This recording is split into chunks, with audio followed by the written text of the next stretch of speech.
Welcome to Tech Time with A+ Garage Doors. I'm Zach. Let's get started. Has this ever happened to you? You try to close your door and it only goes down a couple of inches?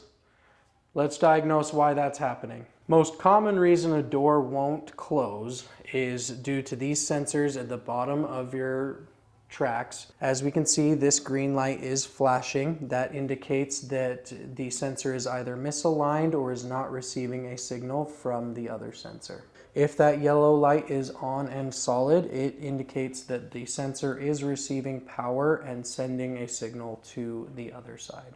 Since the yellow or sending sensor has a solid light on, the problem in this case is determined as an alignment issue. Now that the green light is on, one other thing that we need to check and adjust is the range to ensure that as the door comes down, it is going to stay aligned. As we can see on this one, when we push it out this way, that light turns off or flashes. So we want to make an adjustment to center it so that we can move it back and forth, up and down, and ensure that that light stays on.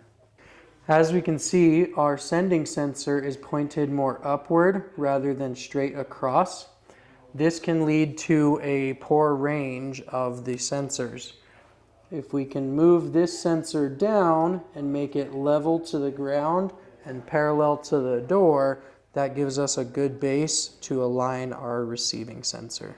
Now that we have created a good base with our sending sensor, we can verify range by coming to our receiving sensor, wiggling it back and forth, up and down to verify that that light does not flash.